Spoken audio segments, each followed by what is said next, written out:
Olá! Será que os laços de afeto que a gente cria aqui na Terra continuam depois da vida?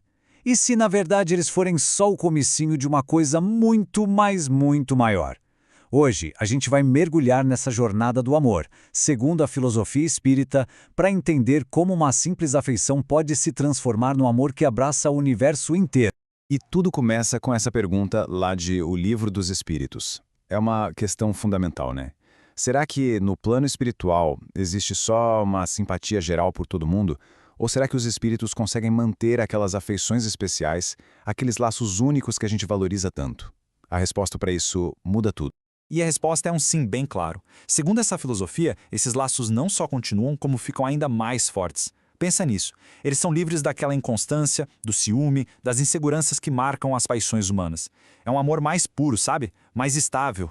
Mas como é que isso funciona na prática? Parece que existem duas forças diferentes que nos conectam. Não é tudo a mesma coisa, e entender essa diferença é essencial. Vamos dar uma olhada. E aqui está o pulo do gato. De um lado, a gente tem a simpatia geral.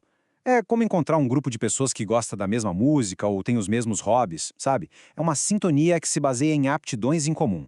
Agora, do outro lado, tem a afeição particular. Isso já é outra história. É uma conexão profunda, de alma para alma, baseada em sentimentos que se encaixam perfeitamente. É a diferença entre ter colegas e ter um melhor amigo para a vida inteira. Certo. Mas e a nossa vida aqui e agora? Qual é o propósito de todos os amores, amizades e laços que a gente forma na Terra? Pelo visto, este mundo é o nosso campo de treinamento. É aqui que a jornada realmente começa para valer. O ponto crucial aqui é que nenhum amor é em vão.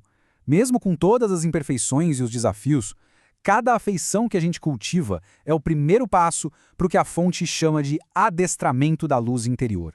Cada laço é uma aula, o começo de algo muito, muito maior. E isso aqui ilustra essa progressão de um jeito brilhante. Tudo começa com as afeições particulares que a gente forma aqui. O desafio, então, é superar as paixões e o egoísmo que podem limitar esses laços. Conforme a gente faz isso, a simpatia começa a se expandir para todos. E o destino final dessa jornada é o amor universal. Mas é claro que essa jornada não é um passeio no parque. Existem obstáculos internos, sabe? Verdadeiros bloqueios no coração que todos nós enfrentamos e que tornam esse progresso um baita desafio. Esse exemplo é muito impactante. A fonte nos lembra que até os inimigos de Cristo se sentiam fascinados por ele. Existia ali uma conexão, um interesse. Mas o orgulho e o egoísmo agiram como um veneno, transformando esse interesse em ódio. É uma prova assustadora de como essas forças internas podem corromper qualquer laço. E aqui estão eles, os grandes vilões dessa jornada. O orgulho, o egoísmo, o ciúme, a fonte chama de efeitos malignos. Eles são como correntes que prendem nosso coração, nos impedindo de expandir nossa capacidade de amar e de nos conectar de verdade. Então, como é que a gente quebra essas correntes? A resposta apontada é o perdão. É a ferramenta mais poderosa para dissolver esses bloqueios. Perdoar quem nos ofende não é fácil, claro que não. Mas é o que permite que a simpatia e o amor finalmente tenham espaço para florescer e crescer. Bom, agora que a gente já conhece os obstáculos e a principal ferramenta para superar, vamos olhar lá para frente, para a linha de chegada. Qual é o destino final de toda essa jornada espiritual? O egoísmo aparece aqui como o grande perigo. É o risco de transformar o amor numa posse. Em vez de ser uma porta que se abre para o mundo, a afeição se torna uma jaula, um círculo fechado só para alguns. E o oposto disso é sublime. Quando o amor finalmente consegue romper as barreiras do egoísmo e se expande sem limites, ele atinge um estado divino. Ele se torna a própria presença de Deus se manifestando no nosso coração. Aquela citação famosa de João, o Evangelista, resume essa ideia perfeitamente, né?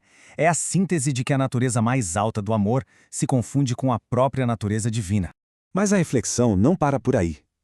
A fonte nos desafia a ir além. Pensa só, se Deus é o criador de tudo, então ele também criou o amor. Isso quer dizer que Deus é muito mais do que o amor. Ele é a origem de todas as coisas, a totalidade de todas as essências. É uma ideia que dá até um nó na cabeça. No fim das contas, a mensagem é simples e poderosa. O amor não é um luxo. É uma necessidade vital. É o verdadeiro alimento da alma, a força que nos nutre num nível que vai muito além do corpo físico. E para a gente fechar, a análise nos deixa com uma visão de futuro, uma previsão fascinante sobre como a humanidade pode evoluir coletivamente para alcançar esses ideais. A previsão é quase uma ficção científica. Imagina o seguinte: no futuro a gente desenvolve instrumentos que conseguem medir o impacto físico das nossas emoções. De repente, a ciência prova sem sombra de dúvida que o ódio e a inveja literalmente nos deixam doentes. Diante dessa prova, o que acontece? A humanidade, por puro instinto de sobrevivência, começa a mudar. E o resultado dessa mudança seria transformador. A gente não estaria falando só de saúde física, mas do nascimento de uma verdadeira fraternidade. Uma nova consciência coletiva que teria o poder de nos elevar a um novo patamar espiritual, mudando para sempre a vida na Terra. E a gente termina com essa reflexão. Imagina por um momento se tivéssemos provas concretas e irrefutáveis dos efeitos das nossas emoções. Se fosse possível ver num gráfico o dano do ressentimento ou o poder de cura de um ato de amor. O que a gente faria com essa informação? Fica a pergunta para a gente pensar.